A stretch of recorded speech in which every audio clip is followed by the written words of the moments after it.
Crickstall moved his 6 legs quickly across the cold metal floor of the Galactic Military Academy Library. His insect-like eyes scanned the rows of data terminals that stretched far into the distance. A Vorthic student had been at the academy for 2 years now, but the massive library still amazed him every time he entered. "Over here," called Zephyra from across the room. Her blue skin shimmered under the bright lights as she waved her webbed hand. The Neridian female was standing next to a computer terminal in the back corner of the library. "I found something interesting." Fulmer floated over to join them. The crystalline being did not walk like the others. Instead, he moved by floating, a few inches above the ground. His body was made of clear crystal that reflected the light in beautiful patterns. "What did you find?" His voice sounded like wind chimes in a gentle breeze. The 3 students had been working together for months on their final project. They were supposed to write about why some species were not allowed to fight in galactic wars. It seemed like a simple topic at first, but they were having trouble finding good information. "Look at this," Zephyra said, pointing at the computer screen. "I was searching for information about banned species, and I found this weird folder." Crickstall looked at the screen with his compound eyes. The folder was labeled Terran Prohibition Protocol, Classification Level Omega. Below it were several other folders with names like Sol System Incident and Project Humanity. "What is Terran?" asked Fulmer. His crystal body changed color from clear to a soft blue, which meant he was confused. "I do not know," replied Zephyra. "I have never heard of this species before, but look at the classification level.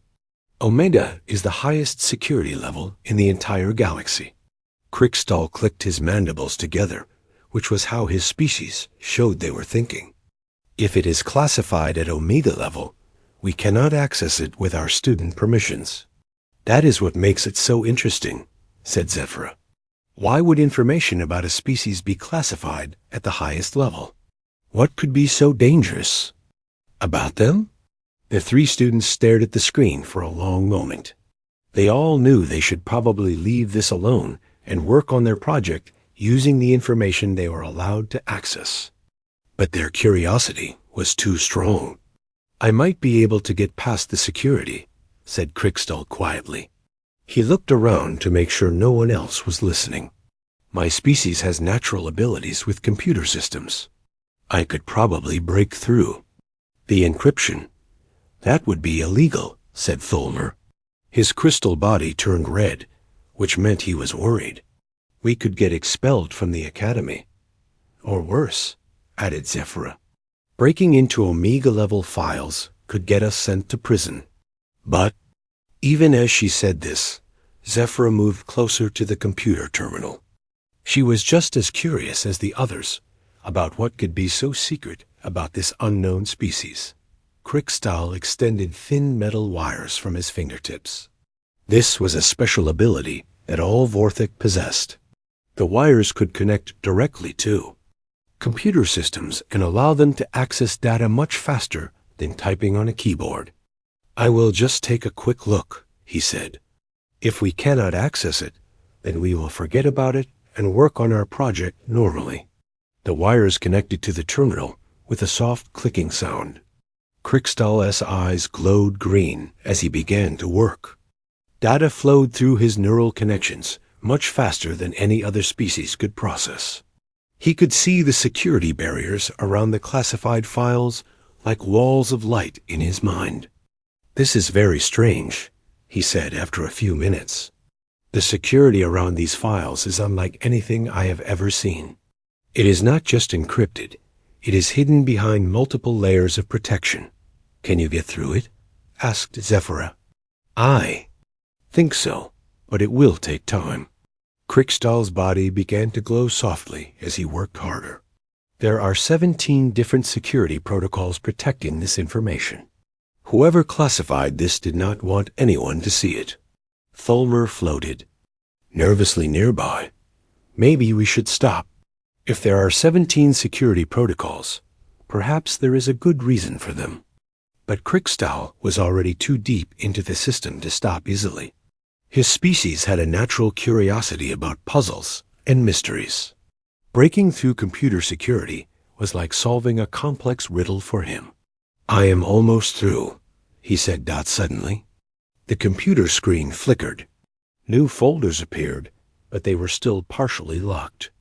The students could see the names of the files, but they could not open them yet.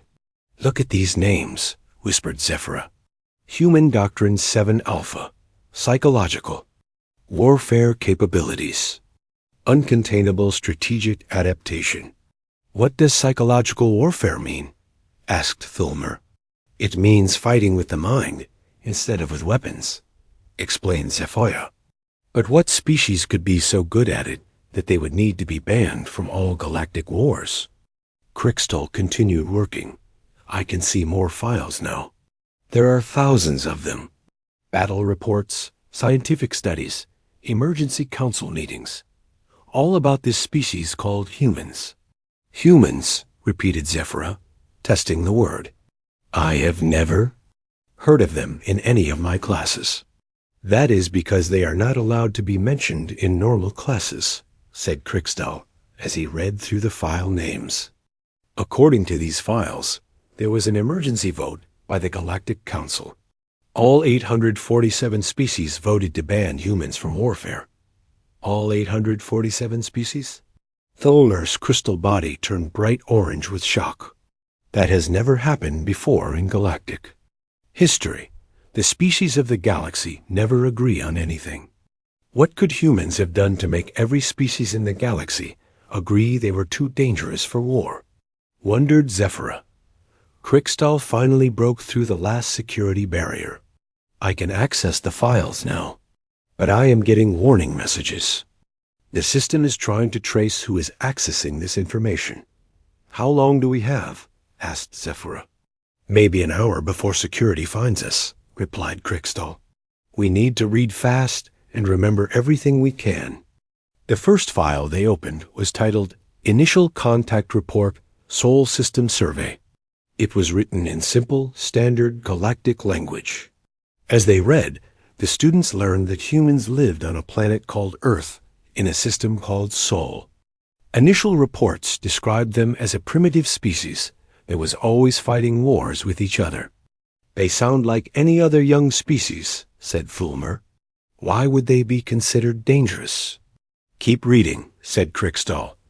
"Look at this report from 6 months after first contact." The next report was very different. It described how a human ambassador named Jake Morrison had somehow convinced the Galactic Trade Council to give Earth extremely favorable trade agreements. The report noted that humans had nothing valuable to offer in trade, yet they had walked away with deals that would make them rich. "How did they do that?" asked Zephyra. "The report says Morrison used something called negotiation tactics," read Krickstow. "But it also says that the experienced diplomats from 12 species could not understand how they had been convinced to agree to such bad deals for themselves." "That is impossible," said Thulmer. "Galactic diplomats are trained for decades. They cannot be easily fooled." "Unless," said Zephyra slowly, "humans are much smarter than they appear." The students continued reading, but each new file made them more confused and worried. These humans seemed to be able to outsmart any species they met, not through force or technology, but through something the reports called psychological manipulation. "We need to keep reading," said Krickstow, "but we must be careful. I can sense that security is getting closer to finding us." The 3 students had no idea that their simple research project was about to reveal the most dangerous secret in galactic history. They did not know that somewhere in the academy, alarms were already beginning to sound. Krickstow's metal wires hummed with electricity as he dove deeper into the forbidden files. The 3 students had found a section labeled First Contact Historical Records, and they were reading as fast as they could. "Look at this," said Zephyra, pointing to a date on the screen. "The first contact with humans happened only 50 years ago. That is very recent in galactic terms. Thalmer's crystal body flickered with nervous energy. Most species take hundreds of years to join galactic society. How did humans become so important so quickly? The first report they found was written by Commander Veltar of the Zentari Exploration Fleet. It described the Sol system as having one inhabited planet with a species that had just developed basic space travel. The report was marked as low priority and recommended standard observation protocols. Humans are described as having average intelligence and primitive technology, read Kriegstahl. The report says they are not expected to be important in galactic affairs. But something must have changed, said Zephyra. Keep looking for later reports. They found the next report from 6 months later. This one was written by Ambassador Thecalon, who had been sent to make official first contact with the humans. The tone of this report was completely different. Listen to this, said Kriegstahl as he read aloud.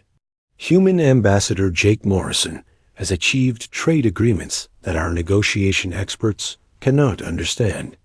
Despite having no valuable resources to offer, Morrison has secured technology transfers worth billions of galactic credits. How is that possible? Asked Filver. Zephyra was reading another part of the report. It says here that Morrison somehow convinced the Zentari to give humans advanced medical technology in exchange for something called music and art. The Centauri negotiators later admitted they had no idea why they agreed to such a deal.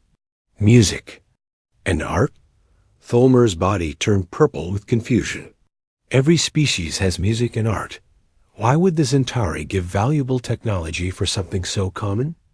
Kriegstahl found another file. Here is a report from the Galactic Trade Commission. They investigated the human trade deals because other species complained they were unfair.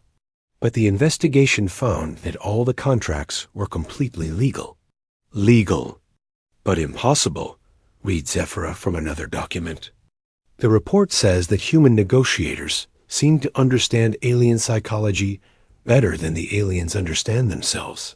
The students continued reading, and they found more reports that made them increasingly nervous.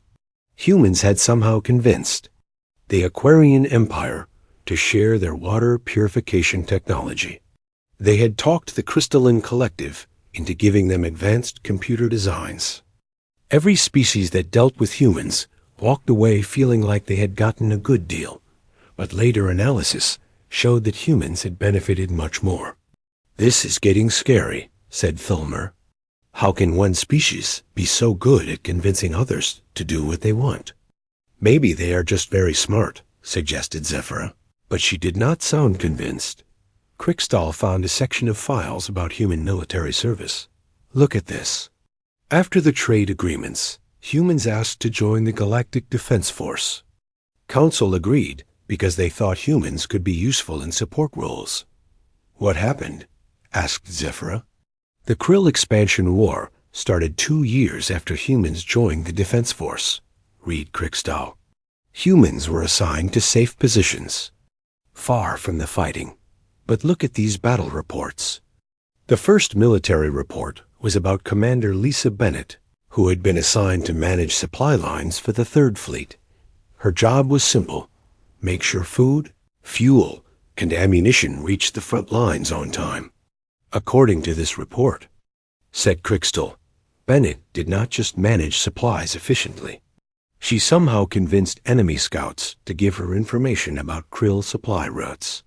She traded food and medical supplies to neutral species in exchange for intelligence about enemy movements. She turned a supply job into a spy operation, said Zephyra with admiration. And look at this, added Thulmer, reading from another report. Bennett's supply routes were never attacked during the entire war. Krill forces attacked every other supply line, but they avoided hers. Why would they do that? Wondered Zephyra. Kriegstahl found the answer in another file. Because Bennett had convinced the Krill that attacking her supply lines would hurt their own war effort. She had spread rumors that her supplies were actually intended for Krill prisoners of war. The krill believed that attacking her would make them look cruel to other species. She made the enemy protect her by making them think it was their idea. Said Fulmer with amazement that the students found more reports about other humans in the war. Captain Ryan Murphy had been assigned to reconnaissance, which meant his job was to watch enemy movements and report back to headquarters. But Murphy had done much more than that. Murphy's reports were so detailed that fleet commanders could predict exactly what the krill would do next, reads Zephyra. He did not just observe the enemy. He studied them like a scientist studies insects. Look at this analysis, Murphy wrote, said Krickstall. He figured out that krill commanders always attacked at dawn because their species was naturally more aggressive when their sun was rising. He discovered that krill ships flew in specific patterns that revealed which commander was in charge of each fleet. He learned to read their minds by watching how they moved, said Fulmer. But the most interesting part, continued Krickstall, is what Murphy did with this information. He did not just report it to headquarters. He used it to predict where the krill would be, and then he made sure our forces were ready for them. The reports showed that Murphy had somehow convinced krill forces to attack exactly where human forces were strongest. He had done this by leaving fake intelligence for the krill to find. The fake intelligence made the krill think they were attacking weak points, but they were actually walking into traps. Murphy made the enemy defeat themselves, said Zephyra. Quietly. And look at this report about Sergeant Amy Collins, said Fulmer. She was assigned to a patrol unit that was supposed to guard empty space between star systems. But Collins somehow convinced an entire krill battalion to surrender without firing a single shot. How did she do that? Asked Zephyra. Krickstall found Collins' own report about the incident. She intercepted krill communications and learned that the battalion was worried about being abandoned by their command.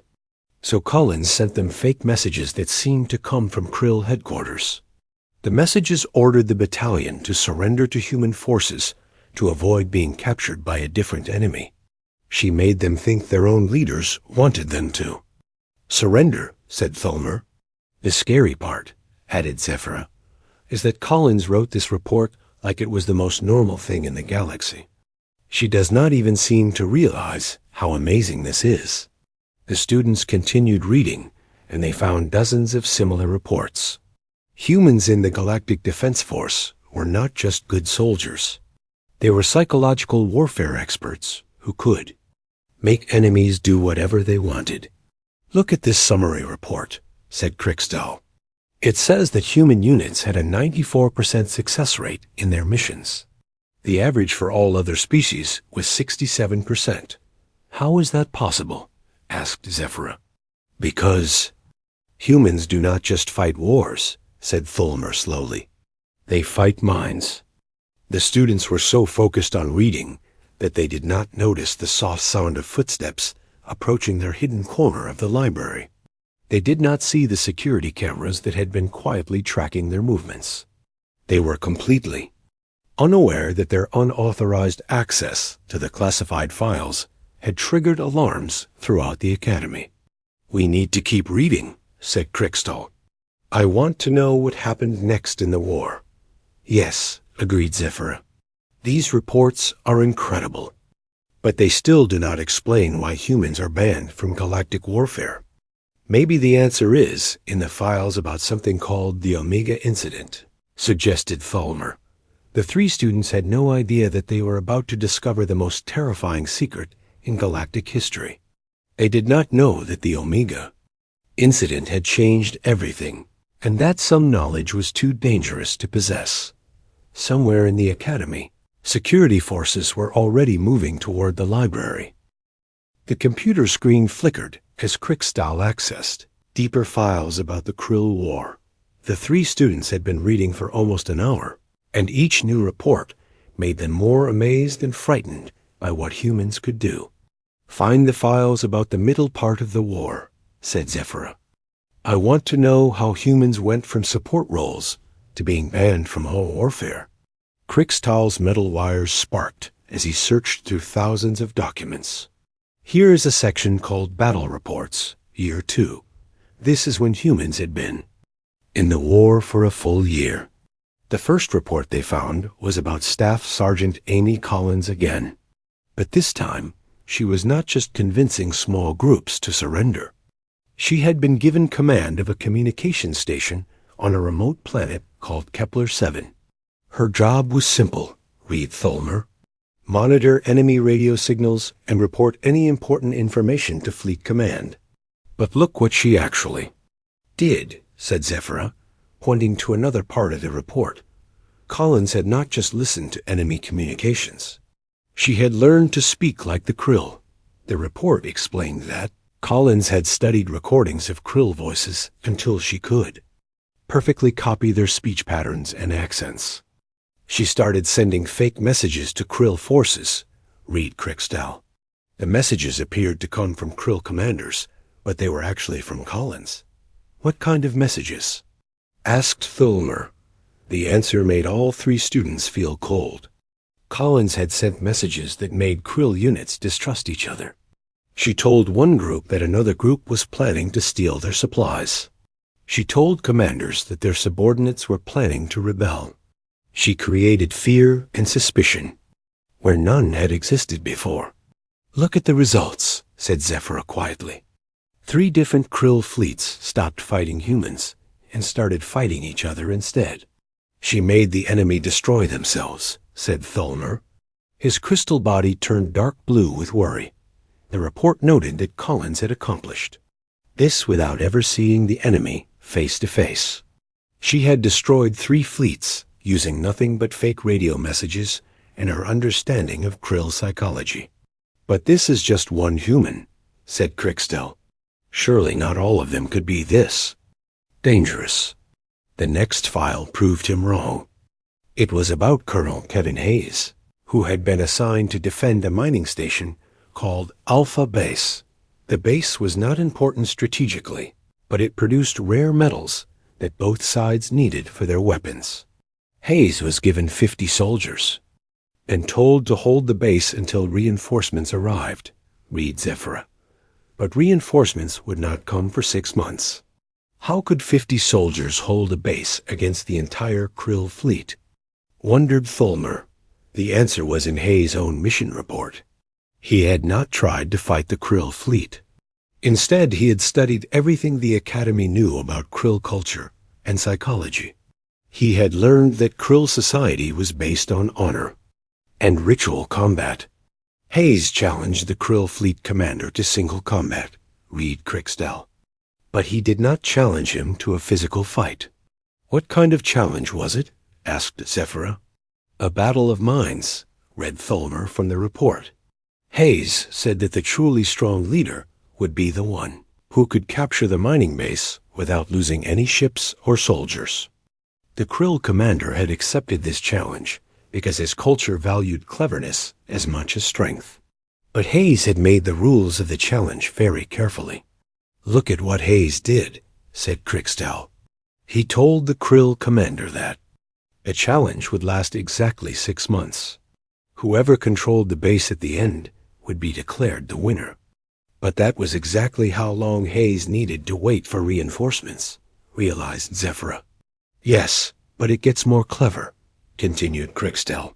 Hayes also said that using violence would automatically make you lose the challenge. The winner had to capture the base through pure strategy. The Krill commander had agreed to these rules. For 6 months, he had tried to outsmart Hayes without using weapons. He had attempted blockades, negotiations, and complex strategies. But Hayes had countered every move. The Krill commander became obsessed with the challenge, read Tholmer. He stopped attacking other human positions because he was so focused on winning against Hayes. And when the 6 months ended? Asked Zephyra. Human reinforcements arrived, said Crickstall. The Krill commander realized he had been tricked, but by then it was too late. He had wasted 6 months and achieved nothing. The report noted that other Krill commanders had lost respect for the fleet commander, who had been outsmarted by a single human. The Krill fleet had actually started fighting among themselves about whether their commander was fit to lead. Hayes turned one challenge into a civil war, said Zephyra with amazement and horror. The students found more reports that showed the same pattern. Humans were not winning through superior weapons or larger armies. They were winning by understanding how their enemies thought and then using that knowledge to manipulate them. Here is a report about Lieutenant Commander Rachel Stone, said Tholmer. She commanded a single damaged ship called the Earth Vessel Destiny.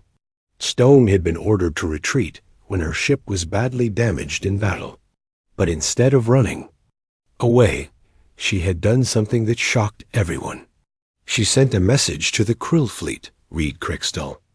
The message said that Earth had developed a new type of weapon that could destroy entire star systems. But that was a lie, said Zephyra. Humans do not have weapons like that. Stone knew it was a lie, continued Crickstall. But she also knew that the Krill would not know it was a lie. Stone had sent detailed technical information about this fake weapon to the Krill. Information was so detailed and scientific that it seemed completely real. She had even included false test results and fake video recordings of the weapon being used. The Krill believed her, read Thalmer. They thought humans had a weapon that could destroy planets. But how did Stone make the fake information so convincing? Asked Zephyra. The answer was in another part of the report. Stone had studied Krill science and technology for months.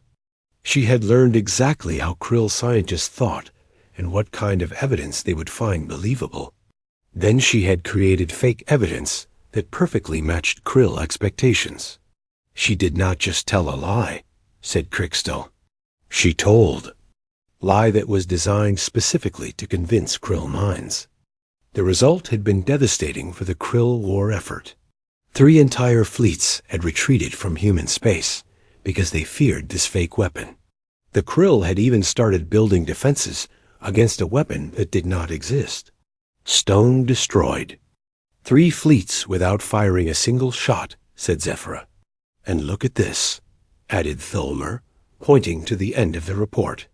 The Krill spent the rest of the war trying to develop their own planet-destroying weapons to match what they thought humans had.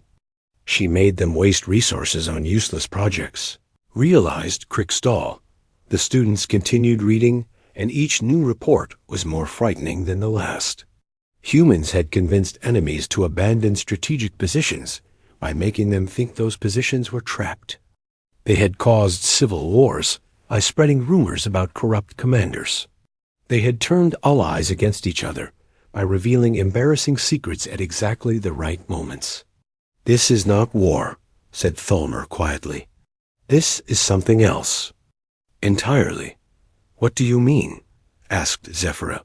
War is about destroying your enemy, explained Tholmer. But humans do not destroy their enemies. They make their enemies destroy themselves.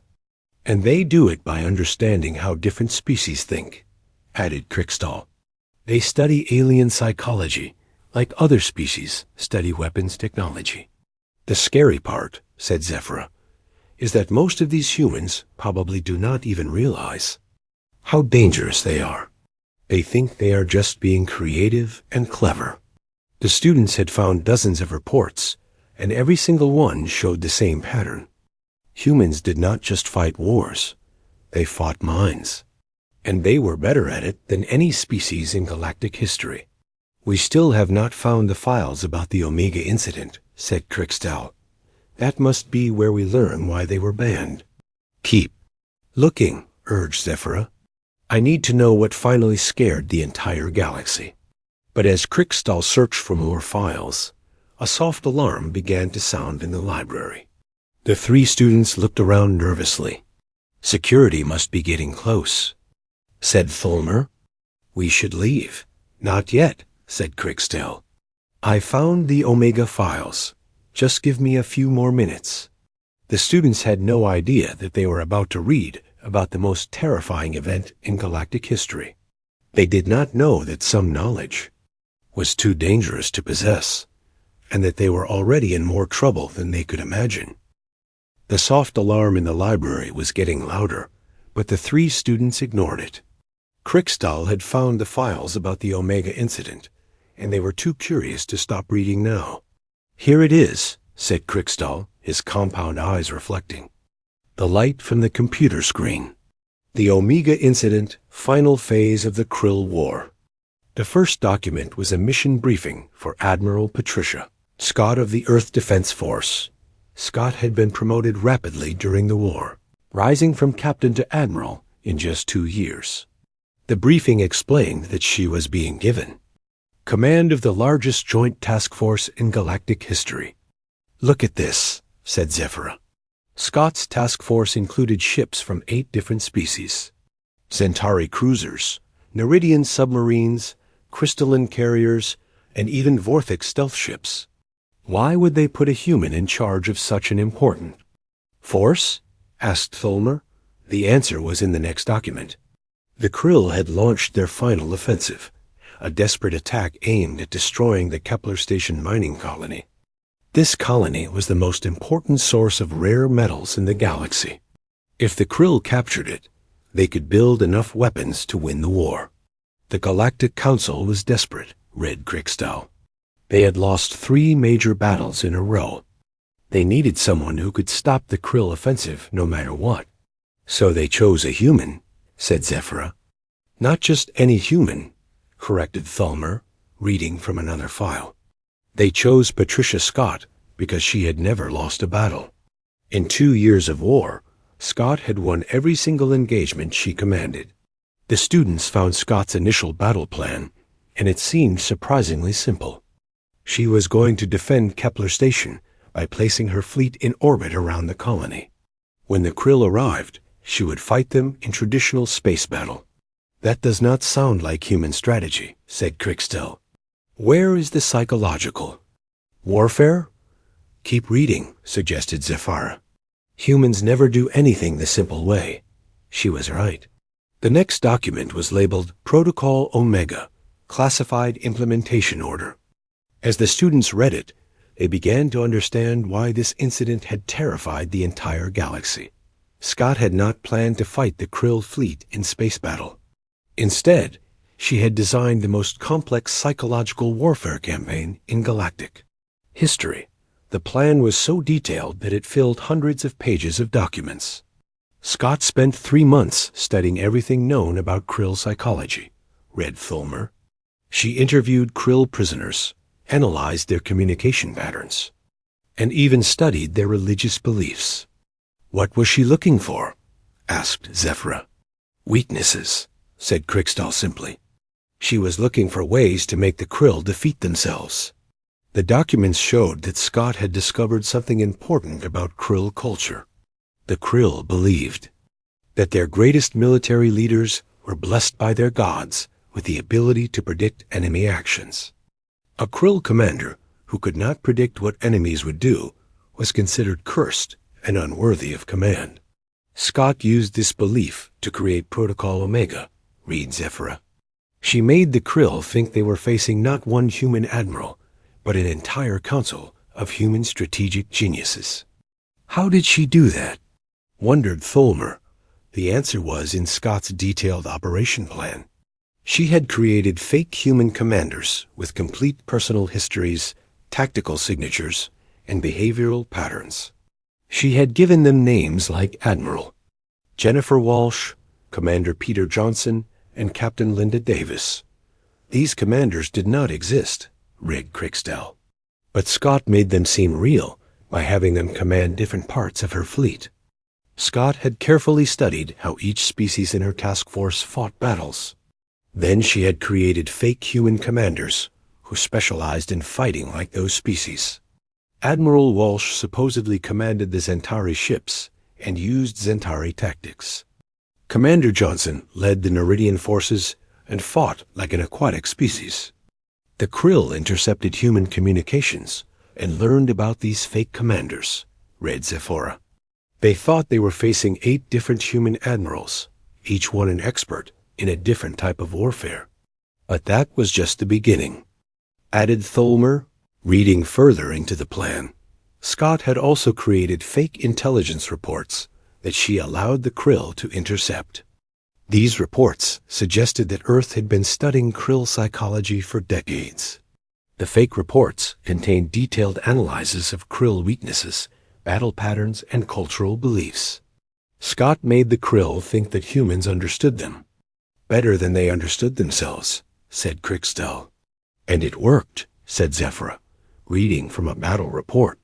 The Krill fleet commander became convinced that he could not predict what the humans would do, because humans had already predicted everything he would do. The psychological pressure on the Krill had been enormous. Their commander had been trained to believe that great military leaders could always predict enemy actions. But now he was facing enemies who seemed to predict his every move while remaining completely unpredictable themselves. Look at this communication intercept, said Thulmer. The Krill commander sent a message to his fleet saying that the humans were blessed by dark gods with the power to see the future.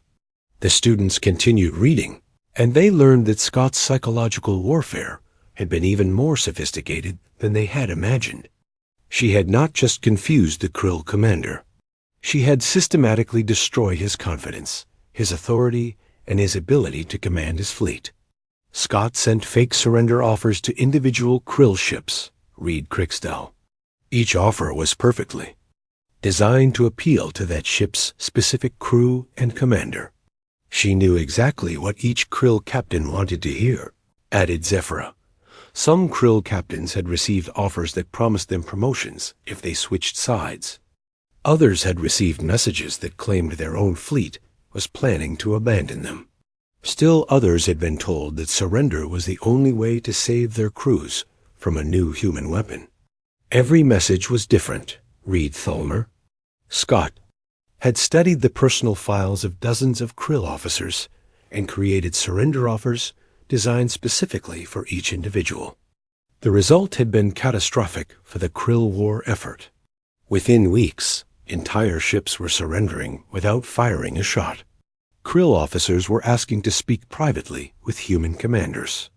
Some Krill captains had even started fighting each other because they believed their fellow officers were secretly working for humans. The Krill fleet destroyed itself, said Zephyra quietly. Scott did not have to defeat them. She made them defeat themselves. But the most frightening part of the documents was still to come. The students found Scott's final report about Protocol Omega, and it revealed something that had shocked even the human government. Scott admits that she used the same psychological techniques on her own allied forces. Read Crickstel with horror. What do you mean? Asked Thulmer. She manipulated the alien commanders in her own task force, explained Zephyra. She made them more cooperative and confident, without them realizing they were being influenced. The report showed that Scott had subtly guided the decisions of 8 different alien commanders. She had made them feel like they were making their own choices, but actually she had been controlling their actions through carefully designed psychological influence. The alien commanders thought they were having their own ideas, read Thulmer, but Scott was planting those ideas in their minds. She won the battle by controlling both sides, said Crickstel. She manipulated her enemies into surrendering, and her allies into cooperating. The students sat in stunned silence as they realized what they had just read. Patricia Scott had not just won a battle. She had controlled the minds of hundreds of beings from dozens of different species, and most of them had never realized what was happening to them. This is why humans are banned, whispered Zephyra. They do not just fight wars. They control minds. Look at this final analysis, said Thulmer, his crystal body flickering with fear. The report says that Scott accomplished all of this in just 3 months. 3 months to study, plan, and execute the most complex psychological warfare campaign in galactic history. And she did it while commanding a space fleet and fighting a war, added Crickstel. Scott was not just a psychologist or a scientist. She was a military commander who who used psychology as a weapon. The documents showed that the Galactic Council had been horrified when they learned what Scott had done. Emergency meetings had been called. Scientists from every species had studied Scott's methods, trying to understand how one human could manipulate so many different alien minds. "Here is the Council's final report," said Zephyra, opening another file. They concluded that humans possess an unprecedented ability to understand and manipulate alien psychology. "What does that mean exactly?" asked Thulmer. Krickstall found the scientific analysis that had been commissioned after the Omega incident. "Human brains seem to be naturally good at recognizing patterns in behavior," he read. "They can observe how other species act, and quickly understand the psychological reasons behind those actions." "All species can do that to some extent," said Zephyra. "What makes humans special?" "Speed and accuracy," read Thulmer from another report. "Humans can learn to understand alien psychology in weeks or months. Other species need years or decades to achieve the same understanding." The scientific reports were filled with disturbing conclusions. Human brains seemed to be naturally day. The library lights suddenly became much brighter as security forces entered the main hall. Krickstall frantically disconnected his neural wires from the computer terminal while Zephyra, Thulmer, tried to look like they were doing normal research. "Too late," whispered Krickstall. "They have found us." 6 security guards approached their corner of the library. The guards were from different species: 2 Centauri, 1 crystalline being, 2 Vorthic, and 1 Neridian. They moved with the precision of trained military personnel. "Students Krickstall, Zephyra, and Thulmer," said the lead Centauri guard. "You will come with us immediately." "We were just doing research for our project," said Zephyra, trying to sound innocent. "Research that required breaking into Omega-level classified files?" asked the crystalline guard. Its voice sounded like breaking glass. "We have been monitoring your unauthorized access for the past 2 hours." The 3 students exchanged worried glances. They were in serious trouble, and they all knew it. Breaking into classified military files was a crime that could result in expulsion from the academy or even imprisonment. "Please follow us to the administrative sector," said the Neridian. "Guard, Dean Vorthic wishes to speak with you immediately." The students had no choice but to follow the guards through the long corridors of the academy. Other students they passed looked at them with curiosity and concern. Everyone knew that being escorted by 6 security guards meant very serious trouble. Dean Vorthic's office was located at the top of the academy's central tower. The dean was a massive being from the Gorvak species, standing nearly 3 meters tall, with thick gray skin and small, intelligent eyes. He had been the head of the academy for over 50 years. "Sit down," rumbled Dean Vorthic in his deep voice. "We have much to discuss." The 3 students sat in chairs that seemed too small in the dean's enormous office. The walls were covered with awards, certificates, and pictures of Dean Vorthic with important military leaders from across the galaxy. "You have accessed information that is classified at the highest possible level," said Dean Vorthic. "Information that most military officers will never be allowed to see in their entire careers." "We are sorry, Dean Vorthic," said Zephyra. "We were just curious about our research project."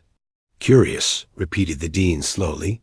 "Yes, curiosity can be a dangerous thing, especially when it leads to knowledge that should remain hidden." Dean Vorthic activated a holographic display that showed the 3 students exactly which files they had accessed. The list was longer than they had realized. They had read hundreds of classified documents during their time in the library. "You know the most dangerous secret in galactic history," said the dean. "You know why humans are banned from warfare, and you know how they manipulate alien minds." "We promise we will not tell anyone," said Thulmer quickly. "We will keep the secret." Dean Vorthic made a sound that might have been laughter. "My dear, Students, you misunderstand the situation. You are not in trouble for reading those files. The three students looked at each other in confusion. If they were not in trouble, why had they been brought here by security guards? The files you accessed were not accidentally left unprotected, explained Dean Vorthuk. The security around those documents was designed to be breakable by a skilled Vorthuk student working with two intelligent companions. You mean ... double quotes, began Crickstall. Yes, said the dean. You were supposed to find those files. This entire situation was carefully planned. The students sat in stunned silence as they realized what was happening. They had been manipulated into reading the classified files. But why? For the past 6 months, continued Dean Vorthuk, we have been watching you three students very carefully. You have shown exceptional intelligence, curiosity, and the ability to work together effectively. You have also shown that you can handle disturbing information without panicking. Added a new voice from the back of the office. The students turned to see two humans entering the room. One was a middle-aged woman with short brown hair and kind eyes. The other was a younger man with blonde hair and a friendly smile. Both wore the uniforms of academy instructors. Students, meet Professor Patricia Adams and Captain Steve Murphy, said Dean Vorthuk. They are human instructors here at the academy. Zephyra felt her heart racing as she recognized the names. These were humans, the species they had just spent hours reading about, the species that could manipulate alien minds without even trying. Please do not be afraid, said Professor Adams in a gentle voice. We are not here to hurt you or manipulate you. But that is exactly what humans do, said Fulmer, his crystal body flickering with nervous energy. The files said that humans automatically manipulate other species. Captain Murphy smiled sadly. The files also said that humans are not naturally evil or aggressive. We do not use our abilities to harm others unless we are forced to defend ourselves. Why are you here? Asked Crickstall. Why are humans teaching at a galactic military academy? Dean Vorthuk answered the question. Because we need to understand human psychology just as much as humans understand ours. The ban on human warfare was not meant to be permanent. It was meant to give us time to learn how to work with humans safely. The three of you, said Professor Adams, have been selected for a very special and important mission. What kind of mission? Asked Zephyra nervously. You are going to Earth, said Captain Murphy. You will be the first alien students ever admitted to human military academies. Your job will be to learn how humans think and how they approach warfare. But why us? Asked Fulmer. Because you have proven that you can handle dangerous knowledge without being overwhelmed by fear, explained Dean Vorthuk. And because you represent three very different species with very different ways of thinking. Professor Adams activated another holographic display that showed a detailed plan for what they were calling the Interspecies Understanding Project. The Galactic Council has decided that the ban on human warfare cannot continue forever, she said. Humans are becoming more numerous and more technologically advanced. Eventually, we will need to work together in military situations. But first, added Captain Murphy, we need to understand each other better. Aliens need to learn how humans think, and humans need to learn how to work with aliens without accidentally manipulating them. You three will be pioneers, said Dean Vorthuk. You will spend 2 years on Earth, studying at human military academies and learning everything you can about human psychology and tactics. And then, asked Crickstall, then you will return to the galaxy and help us develop new protocols for human-alien military cooperation, said Professor Adams. You will help us figure out how humans and aliens can work together as equals. The students sat quietly for a long moment, trying to process everything they had learned. They had started the day doing simple research for a school project. Now, They were being asked to become ambassadors to the most psychologically dangerous species in the galaxy. "What if we say no?" asked Zephyra. "Then you will continue your studies here at the Academy," said Dean Vorthik. "But your knowledge of classified information means you will be closely monitored for the rest of your careers." "And what if we say yes?" asked Thulmer. "Then you will help shape the future of galactic civilization," said Captain Murphy. "You will be part of the most important diplomatic mission in galactic history." Professor Adams leaned forward in her chair. "I know this is frightening. You have just learned that humans can manipulate alien minds, and now we are asking you to trust. And come to our homeworld. But consider this," added Captain Murphy. "You have been in this room with 2 humans for 15 minutes. Do you feel manipulated? Do you feel like we have been controlling your thoughts or emotions?" The 3 students thought about this question carefully. They had been nervous and frightened, but those seemed like natural reactions to the situation. They did not feel like their minds had been invaded or controlled. "We have been trained to recognize when we are using our psychological abilities," explained Professor Adams. "We can choose not to manipulate others, just like you can choose not to use your natural abilities." "Krikstal could hack into any computer system in this academy," said Captain Murphy. "But he chooses not to do so unless he has a good reason. Humans are the same way with psychological manipulation." Dean Vorthik stood up from his massive chair. "You have 24 hours to make your decision. Tomorrow morning, you will tell us whether you wish to join the Interspecies Understanding Project." "If you decide to go to Earth," said Professor Adams, "you will leave next week on a human transport ship. Captain Murphy will be your escort and guide. Remember," added Captain Murphy with a smile, "you would be the first aliens ever to see Earth. You would be making history." As the 3 students left Dean Vorthik's office, their minds were spinning with everything they had learned. They had discovered the galaxy's most dangerous secret, and now they were being asked to become part of the solution to that danger. "What do you think?" asked Zephyra as they walked back to their dormitories. "I think," said Krikstal slowly, "that we are about to make the most important decision of our lives." "I am scared," admitted Thulmer, "but I am also curious. What would it be like to see the homeworld of the species that can manipulate any alien mind?" "There is only one way to find out," said